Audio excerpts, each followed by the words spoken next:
Hi friends, భారత ప్రధాని నరేంద్ర మోదీ గారు వారణాసి వెళ్ళారు. అక్కడ దశాశ్వమేధ ఘాట్లో గంగామాతకు హారతిచ్చారు. ఆ తర్వాత కాశీ విశ్వనాథుని దర్శించుకొని ప్రత్యేకమైన పూజలు నిర్వహించారు. గంగామాత తనను దత్తత తీసుకుందని, వారణాసి వాసుల్లో తాను ఒకరినయ్యానని ప్రధానమంత్రి నరేంద్ర మోదీ గారు అన్నారండి. ఎప్పట్లాగే ప్రజల కలలను, ఆకాంక్షలను సఫలీకృతం చేసేందుకు తాను రేయింబవళ్లు పనిచేస్తానని చెప్పి మోదీ గారు వారణాసిలో ఇచ్చినటువంటి ఒక ఉపన్యాసంలో చెప్పారు. మళ్ళీ నరేంద్ర మోదీ గారు 3వ వారణాసి ఎంపీగా గెలిచారు. ఆ సందర్భంగా నియోజకవర్గంలో మంగళవారం పర్యటించారు. పీఎం కిసాన్ పథకం కింద 17వ విడతగా 20,000 కోట్ల రూపాయలు నరేంద్ర మోదీ గారు విడుదల చేశారు. ఆ సందర్భంగా ఏర్పాటు చేసిన కార్యక్రమంలో ప్రధానమంత్రి నరేంద్ర మోదీ గారు మాట్లాడారు. వికసిత్ భారత్కు రైతులు, యువత, మహిళా శక్తి, పేదలు 4 కీలకమైన స్తంభాలు అని, తాను ప్రధానిగా బాధ్యతలు చేపట్టిన వెంటనే రైతులు, పేదలకు సంబంధించిన అంశంపైనే తొలి నిర్ణయం తీసుకున్నాను అని చెప్పి మోదీ చెప్పారండి. ఈ మధ్య కాలంలో ముగిసిన లోక్సభ ఎన్నికలను ప్రధానమంత్రి నరేంద్ర మోదీ గారు ప్రశంసించారు. 60 ఏళ్లలో ఒక ప్రభుత్వం వరుసగా 3వ అధికారంలోకి రావడం ఇదే మొదటిసారి. ఎన్నికల్లో 31 కోట్ల మంది మహిళా ఓటర్లు పాల్గొన్నారు. ప్రపంచంలోనే అత్యధిక సంఖ్యలో మహిళలు పాల్గొన్న దేశం ఇది, రికార్డు ఇది. ఈ సంఖ్య దాదాపు అమెరికా జనాభాతో సమానం. భారత ప్రజాస్వామ్యం ఎంత పటిష్టంగా ఉందో యావత్ ప్రపంచము మన భారతదేశాన్ని చూసి గర్విస్తోంది. మన భారత్ యావత్ ప్రపంచాన్ని ఆకర్షిస్తోంది. ప్రజాస్వామ్య పండుగను విజయవంతం చేసిన వారణాసి ప్రజలకు పేరు పేరున ధన్యవాదాలు. ఈ ఎన్నికల్లో ప్రజలు అసాధారణమైన తీర్పునిచ్చారు. కాశీ ప్రజలు నన్ను ఎంపీగా ఎన్నుకోవడమే కాకుండా వరుసగా 3వ ప్రధానిని చేశారు. ప్రజలు ఎన్నుకున్న ప్రభుత్వం వరుసగా 3వ అధికారంలోకి రావడం ప్రజాస్వామ్య దేశాలలో మాత్రమే సాధ్యం. 60 ఏళ్ల క్రితం ఇది జరిగింది. అప్పటి నుంచి ఏ ప్రభుత్వం కూడా ఇప్పుడు సాధించిన హ్యాట్రిక్ సాధించలేదు. ప్రపంచంలోనే భారతదేశం 3వ అతిపెద్ద ఆర్థిక వ్యవస్థగా నిలబడేందుకు వ్యవసాయ వ్యవస్థ పాత్ర చాలా కీలకం. మంచి ఉద్దేశం, పట్టుదల, రైతుల సంక్షేమానికి పాటుపడడం ద్వారా ఇది సుసాధ్యమవుతుంది. గ్లోబల్ మార్కెట్ను కూడా దృష్టిలో ఉంచుకోవాలి. వ్యవసాయ ఎగుమతుల్లో తిరుగులేని రికార్డు స్థాయికి మన భారతదేశం చేరుకోవాలి. ప్యాకేజ్ ఫుడ్ గ్లోబల్ మార్కెట్లో భారత్ను తిరుగులేని స్థాయికి తీసుకెళ్లాలి. ప్రపంచంలోని ప్రతి డైనింగ్ టేబుల్ దగ్గరికి మన భారతీయ ఫుడ్ ప్రోడక్ట్ని తీసుకెళ్లాలన్నదే నా కళ.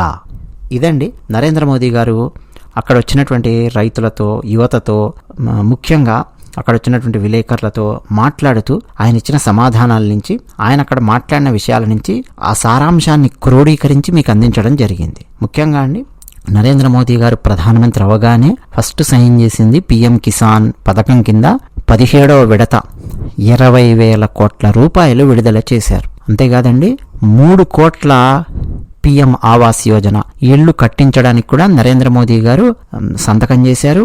2వ సంతకం అది కూడా ముందుకెళ్తోంది. సో భారతదేశాన్ని ముందుకు తీసుకెళ్లే విధంగా నరేంద్ర మోదీ గారు ఆ రకమైన ఆలోచనలు చేస్తూ ఉన్నారు. వారణాసిలో నరేంద్ర మోదీ గారికి 3వ పట్టం కట్టినప్పటికీ నరేంద్ర మోదీ గారి మెజారిటీ అన్నది తగ్గింది. అంతకుముందు 3 లక్షల పైచిలుకు ఓట్లతో నరేంద్ర మోదీ గారు గెలిస్తే ఇప్పుడు 2 లక్షల మెజారిటీ కూడా రాలేదు. కానీ 3వ ప్రధానమంత్రిగా నరేంద్ర మోదీ గారు అయ్యారంటే అది సామాన్యమైన విషయం కాదు. ఎందుకంటే అండి, 2 సార్లు బ్యాక్ టు బ్యాక్ ఒక ప్రభుత్వం చేసిందంటే కేంద్రంలో వెంటనే ప్రజలకు మొహం వచ్చినట్టు అయిపోతుంది, ఏంటేంటో అయిపోతుంది. మనకు కూడా మధ్య ఒకరు కామెంట్ సెక్షన్లో రాశారు, బోరు కొడుతుందంట. ఒక మహాతల్లి రాసింది కామెంట్, 2 సార్లు వరుసగా బ్యాక్ టు బ్యాక్ బీజేపీయే ఉంటే, మోదీ మాత్రమే ఉంటే బోరు కొడుతుంది ప్రజలకి అట. ఈ మహాతల్లి ఏదో ఒకటే సినిమాని 2 సార్లు చూస్తే బోరు కొడుతుంది అన్న టైప్లో రాసింది. సో అంటే సగటు ప్రజల యొక్క మనస్తత్వం ఎలా ఉంది అనేది అర్థం పడుతుంది ఆ comment. So back to back 2 సార్లు గెలవడమే గొప్ప, 3వ గెలవడం అనేది దాదాపు ఇంపాసిబుల్ అయినటువంటి పరిస్థితి ఉంది గత 60 సంవత్సరాల నుంచి భారతదేశంలో. అటువంటి దాన్ని కూడా బ్రేక్ చేశారు నరేంద్ర మోదీ గారు. అంటే యాంటీ ఇన్కంబెంట్ ఓటేసినా ఏమేసినా సరే అంత నెగిటివిటీలో కూడా నరేంద్ర మోదీ గారు ఉత్తరప్రదేశ్లో వారణాసిలో గెలిచారు అని అంటే డెఫినెట్గా అండి నరేంద్ర మోదీ గారి గొప్పతనం అది, నరేంద్ర మోదీ గారి కరిష్మా అది, తిరుగులేనటువంటి నరేంద్ర మోదీ గారి కరిష్మా. అయితే వారణాసి ప్రజలండి, వారు కూడా ఆలోచించలేదు. విశ్వనాథ్ కారిడార్, ఆ దశాశ్వమేధ ఘాట్ పక్కనండి మీరు కాశీ వెళ్తే చూడండి, పక్కనే బాబు రాజేంద్ర ప్రసాద్ ఘాట్ ఉంటుంది. దాని పక్కనే ఎడం వైపు అంటే మనం గంగానది వైపు నిలబడి చూస్తుంటే బాబు రాజేంద్ర ప్రసాద్ గారి ఘాట్ పక్కన లలితా ఘాట్ ఉంటుంది. ఆ లలితా ఘాట్ నుంచి మొదలెట్టి విశ్వనాథుని దేవాలయం వరకు కాశీ విశ్వనాథ్ కారిడార్ నిర్మించారు, ఎక్స్పాండ్ చేశారు ఆ స్పేస్ నంతా. రాణి అహిల్యాబాయి విగ్రహాన్ని, ఆది శంకరాచార్యుల వారి విగ్రహాన్ని, గణేశుని విగ్రహాన్ని, కుమారస్వామి వారి విగ్రహాన్ని అంటే శివపరివార్ విగ్రహాలను అక్కడ ఏర్పాటు చేశారు. గ్రంథాలయాన్ని ఏర్పాటు చేశారు, వెయిటింగ్ హాల్స్ ఏర్పాటు చేశారు, కొత్త కొత్త మొక్కలు నాటారు. ఒక అద్భుతమైన ప్రదేశంగా అక్కడ ఉన్నటువంటి ప్రాంతాన్ని తీర్చిదిద్దారు. విశ్వనాథ్ కారిడార్ ఎక్స్పాండ్ చేసిన తర్వాత కోట్లాది మంది భక్తులు కాశీని దర్శించుకున్నారు. సంఖ్య రికార్డు స్థాయిలో పెరిగింది, కాశీని దర్శించుకున్నటువంటి భక్తుల సంఖ్య. కాశీలో జ్ఞానవాపి అక్కడ ఏం జరుగుతుందో మనం చూస్తున్నాం. కోర్టు కేసులు అన్నీ కూడా నడుస్తున్నాయి, మనం చూస్తున్నాం. భారతీయ జనతా పార్టీ వెన్నుదన్నుగా ఉంది అక్కడ వాళ్ళందరికీ కూడా. అక్కడ లాయర్లకు కానీ, ఆ కేసు వేసినటువంటి 5 మంది మహిళలకు కానీ వారణాసిలో ఉన్నటువంటి ప్రజలండి యాంటీ ఇన్కంబెంట్ సైడ్ పడడము, కాంగ్రెస్ పార్టీ లేకపోతే అఖిలేష్ యాదవ్ వాళ్ళు చేస్తున్న విన్యాసాలకు పడిపోయి నరేంద్ర మోదీ గారి మెజారిటీ తగ్గించేలాగా అక్కడ ఒక సీన్ క్రియేట్ అయ్యింది అని అంటే ఎటువంటి పరిస్థితుల్లో మన భారతదేశం 1000 సంవత్సరాల క్రితం ఉండేదో మీరు ఆలోచించవచ్చు. ఎంత ఈజీగా మొఘలులు, హూణులు, యవనులు, గ్రీకులు, ఫ్రెంచ్ వాళ్ళు, డచ్ వాళ్ళు, ఆంగ్లేయులు వరుసపెట్టి మన భారతదేశాన్ని ఎట్లా పరిపాలించగలిగారు అనేది మీరు సులభంగా ఆలోచించుకోవచ్చు. అంటే ఎంత కష్టపడుతున్నా ప్రజల కోసం అక్కడ వారణాసిలో ఎంత ఎఫర్ట్స్ పెడుతున్నా, ఎంత కష్టపడుతున్నా కానీ ఇంకా అంటే మెజారిటీ తగ్గించే డైరెక్షన్లోకి వెళ్ళారు. 2 లక్షల అబోవ్ మెజారిటీ రాలేదు. అసలు 3 లక్షల మెజారిటీ అంతకుముందు ఎంత వచ్చిందో దాదాపు అంత టచ్ అయినా బాగుండేది. మోదీ గారికి వచ్చిన సమస్య ఏం లేదండి. మోదీ గారు ఒకవేళ ఓడిపోయిన ఆయనకు వచ్చిన సమస్య ఏం లేదు.